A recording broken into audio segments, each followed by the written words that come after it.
Vous êtes sur la télévision Isanganido, bienvenue à ce journal. Au sommaire, les principales raisons de persistance des violences basées sur le genre sont l'indifférence et l'inaction de la communauté. Le ministre en charge du genre, Imelda Savchemike, l'annonce ce mardi en commune Buhiga de la province Karoussi à l'occasion du lancement officiel de la campagne des 16 jours d'activisme contre les violences basées sur le genre. Et c'est en offre de soulagement pour les usagers de la route venant du rond-point dit Iwabawabano et menant vers le quartier Winerekwa en zone Girocha de la mairie de Bujumbura. Elle est en pleine réhabilitation et la population se réjouit de ne plus avoir à faire plus tôt au nid de poules qui jonchait cette route. Ils apprécient également le fait que le transport sera désormais plus facile. Tout de suite, les détails.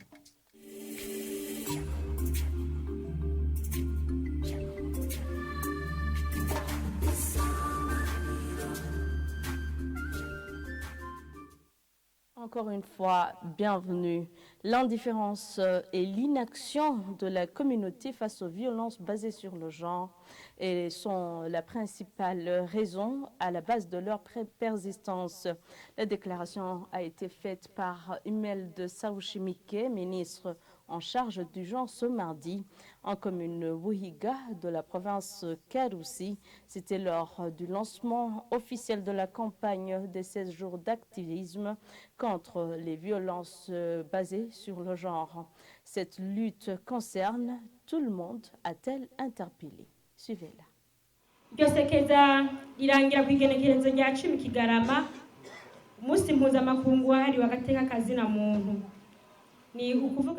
Cette campagne se clôture le 10 décembre, journée mondiale des droits de l'homme, c'est-à-dire qu'elle dure 16 jours.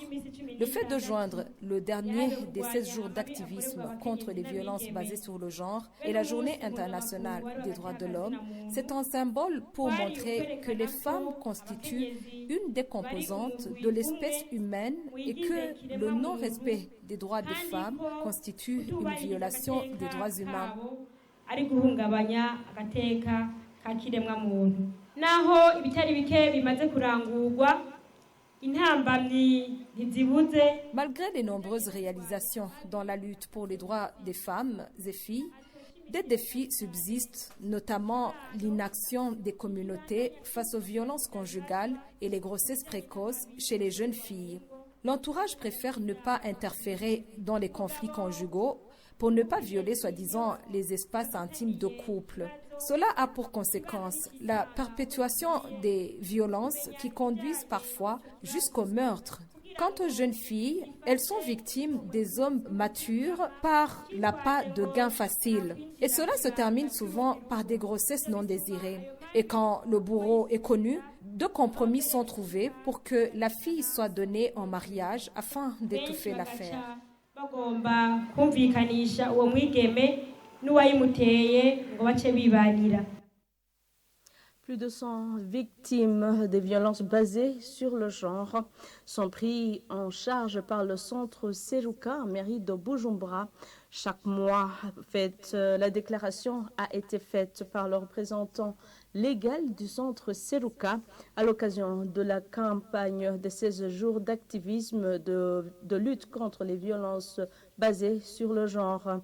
Vénuste Hakizimana appelle les Burundais à s'impliquer davantage pour lutter contre ces violences et surtout éviter les arrangements à l'amiable. Suivez-le. Cette année 2022, de janvier jusqu'à octobre, nous avons déjà accueilli ici au centre, le centre de Bujumbura, 822 cas que nous avons assistés. Et ces 822 cas concernent les cas de viol. Parmi ces 822 cas, nous avons 751 qui représentent 93,8% qui sont des femmes, des filles, et 51 sont de sexe masculin. Ce qui est très étonnant et très alarmant, c'est que la plupart d'entre eux sont des mineurs. Parce que 678 cas parmi les 822 sont de moins de 18 ans. Cela représente 82,48%. Et parmi ceux-là, 144 cas sont seulement des majeurs. Vous comprendrez alors que c'est un phénomène qui est vraiment alarmant, voire 678 cas de viol subis ici à mairie de Bujumbura, que ce soit des mineurs moins de 18 ans. C'est pourquoi nous lançons un appel vibrant pour que, par exemple, les arrangements amiables qui se font au sein de la communauté entière sache que c'est un meurtre qui est commis.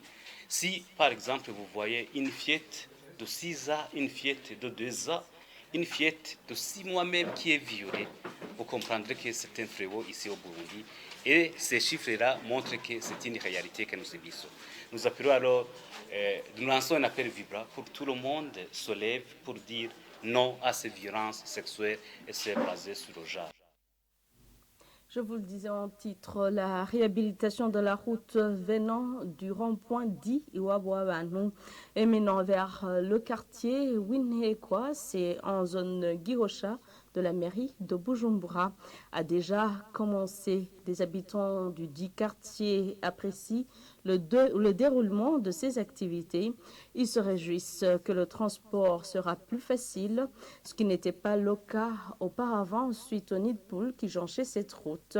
Ces habitants trouvent que la route va contribuer désormais au développement de leur localité. Le point avec Lydie Gaimbad.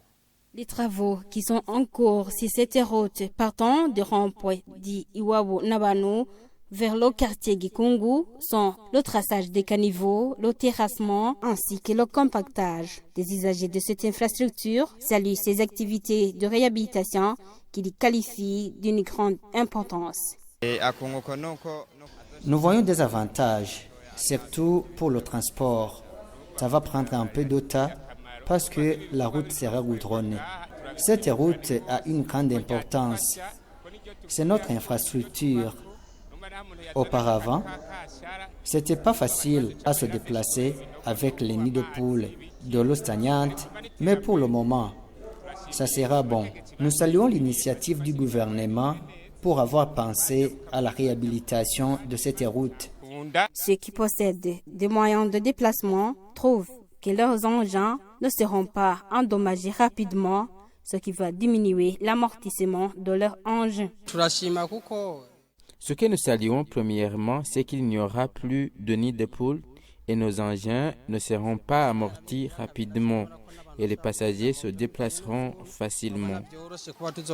Ces habitants souhaitent que ces travaux faits dans les brefs délais. Que ces travaux, parce que cette période pluvieuse cause souvent des accidents. Le ministre ayant les infrastructures dans ses attributions, en compagnie avec ses collègues, a souhaité que cette route soit réhabilitée. C'était le 8 novembre de cette année.